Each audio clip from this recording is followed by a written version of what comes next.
राधे राधे। महाराज जी, आपके चरणों में कोटि कोटि प्रणाम। महाराज श्री, हमारी संतान जो हमसे उत्पन्न होगी, क्या वो अपने पूर्व कर्मों के अनुसार शरीर मिलेगा या माता पिता के कर्मों के अनुसार? अगर माता पिता के कर्मों के अनुसार उत्पन्न होगी तो क्या सावधानी रखें? कृपया मार्गदर्शन करें। वो तो आएगा अपने ही कर्मों से, पर उसमें दुख और सुख का अनुभव तुम्हारे कर्म उसमें सम्मिलित होंगे।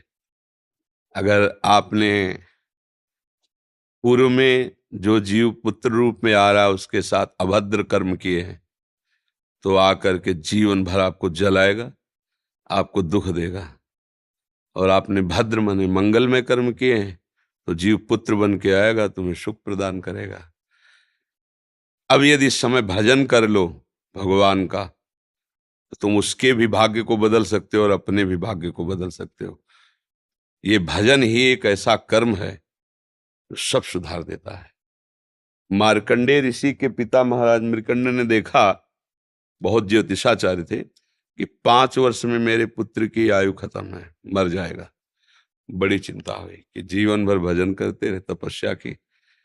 पहले प्राय हम सब ऋषियों की ही संतान हैं, रहते गृहस्थ में थे, पर पूर्ण ऋषि तपस्वी मुनियों की तरह हम सब ऋषियों की संतान हैं। जब गोत्र पूछा जाए तो देखो नहीं बोलते भरद्वाज गोत्र, याज्ञवल्क, गार, हम सब ऋषियों की संतानें हैं। हाँ, तो उन्होंने को लगा कि कैसे क्या कर सकते हैं कि 5 वर्ष के बाद ये बालक जीवित बना रहे। अब पिता का कर्म शुरू हो रहा है। पूर्व संयोग इतने ही वर्ष का था, अब उनका नया कर्म काम कर रहा है। उन्होंने विचार किया, भगवान के भक्तों और संतों में विशेष सामर्थ्य है। यदि संतों को साष्टांग दंडवत करे और संतों का आशीर्वाद मिले, तो मैं इसे मृत्यु से भी बचा सकता हूं। उनको पता था, उनकी श्रद्धा थी, उनकी भावना थी। तो प्रायः पवित्र नदियों के किनारे ही ऋषियों के आश्रम होते थे, तो गंगा जी के समीप ही, हाँ, तो घाट में खड़ा कर देते। जो भी संत दिखाई देते, वैष्णव तिलक या शैव तिलक, वो सबको आदेश कर, छोटा सा बालक 2 वर्ष 3, साष्टांग प्रणाम करो, साष्टांग प्रणाम करो। उनकी सेवा यही थी, प्रसाद पाओ और जाके घाट में खड़े हो, जो भी संत दिखाई दे साष्टांग प्रणाम करो। एक दिन प्रच्छन्न वेश से गुप्त रूप से सनक सनंदन सनातन सनत कुमार भी, अब आपको क्या पता कौन महात्मा किस कोटि का किस वेश में तुम्हारे पास बैठा है, या तुम्हारे संग वार्तालाप कर रहा है, या तुम्हें कभी मिल सकता है, हमारी दृष्टि नहीं है ना। और वो दिव्य महापुरुष थे और वो देखा करते थे। जो साष्टांग प्रणाम किया तो चारों संत वेश में थे, उनका चिरंजीवी भव, बस वो आ गए। कहा, महाराज मेरी दृष्टि अचूक है, आप सनक सनंदन सनातन सनत कुमार चारों ब्रह्म कुमार है ना, प्रच्छन्न वेश से आप घूम रहे हैं, ये तो अभागी है, 5 वर्ष में इसकी मृत्यु हो जाएगी। और आप कह रहे हैं चिरंजीवी भव, तो आपके वचन मिथ्या या इसका भाग्य मिथ्या? इसी इसी बात में बैठे थे कि कोई ना कोई महापुरुष जब फंसेगा तो ये भाग्य को मिटा सकता है, साधारण थोड़ी मिटा पाता है, महापुरुष ही मिटा पाता है, उसमें सामर्थ्य होती है। तो उनका ठीक है, चिरंजीवी तो रहेगा ही। तुम्हारी ज्योतिष से तुमको पता है किस मिनट में किस सेकंड में मृत्यु होगी। उस दिन प्रातः से लेकर के और मृत्यु समय तक भगवान शिव के मंदिर में शिव का आलिंगन करके इसे बैठाल देना, बस फिर और हम देख लेंगे। ऐसा ही किया। चारों ब्रह्म कुमार दरवाजे पे खड़े हो गए। तो ऐसे पुरुषों के पास यमदूत नहीं आते, साक्षात धर्मराज आते हैं। धर्मराज ने देखा सनक सनंदन सनातन सनत कुमार, तो उनका इस जीव का समय हो रहा है, आप आदेश करें तो मैं इसे ले जाऊं। बोले मैंने तो चिरंजीवी भव कहा है। बोले ब्रह्मा के आप पुत्र हैं, ब्रह्मा के द्वारा ही विधान किया जाता है। तो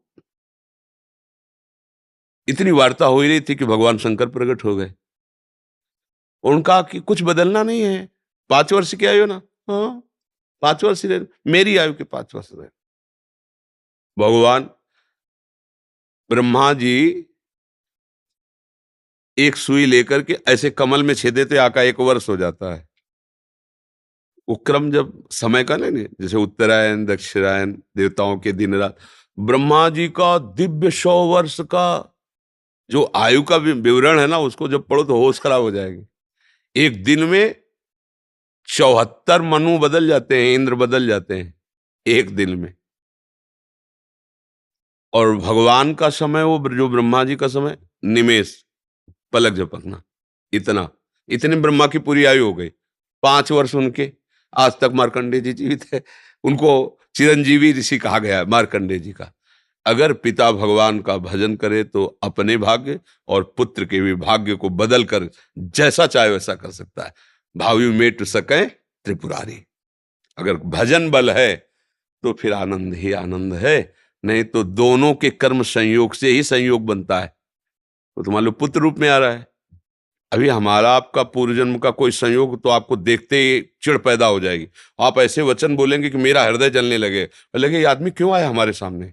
वो हमारा कर्म है जो आपको भी जला रहा है, मेरे को भी जला रहा है, दोनों में द्वेष पैदा कर रहा है। और अगर अच्छा देखते ही ऐसा लगा कि मानो हमने बहुत समय से अपने प्रियजन को बाद में देख, ऐसा लगता है ये तो हमारे बहुत प्रिय, और देखकर आनंद है, आप जाओगे खुशी हुई, हमारा खुशी हुई, क्या हुआ। कर्म ही सबको दुख सुख देता है और कुछ नहीं। अगर कर्म को कोई मिटा सकता है तो भगवान का भजन मिटा सकता है, दूसरा नहीं। खूब प्रभु का आश्रय लेकर के उनकी लीला गायन करो, नाम जप करो, सब ठीक हो जाएगा। और गर्भस्थ शिशु को भगवत चर्चा सुनानी चाहिए, उससे प्रभाव पड़ता है। जैसे माँ गर्भवती है तो चाहिए कि स्वयं स्वाध्याय करे, या फिर परिवार के जन कथा कह रहे हो, चुपचाप शांति से बैठ के सुने और नाम जप करे, तो गर्भस्थ शिशु पर उसका प्रभाव पड़ता है। जैसे प्रहलाद जी जब कयाधु जी के गर्भ में थे तो नारद जी अपने आश्रम में लेकर के उनको भी भगवत चर्चा भक्ति का उपदेश किया। तो ऐसे महान भागवत 5 वर्ष में विश्व विजेता हिरण्यकश्यप को परास्त कर दिया। 5 वर्ष की आयु प्रहलाद जी की है और विश्व शक्ति संपन्न हिरण्यकश्यप परास्त कर दिया। अभिमन्यु जी गर्भ में ही थे, चक्रव्यूह का भेदन की क्रिया बताई तो 6 द्वार भेदने की क्रिया तक वो जगती रही, 7वें विश्व हो गई। तो फिर वो मतलब गर्भस्थ शिशु पर बाहरी चर्चा का प्रभाव पड़ता है, बाहरी आचरण का प्रभाव पड़ता है। यदि हम नाम कीर्तन, भगवत चर्चा, भगवत कथा वार्ता, तो उसमें भक्ति का अंकुरण हो जाएगा, गर्भस्थ शिशु में उसका प्रभाव पड़ जाएगा।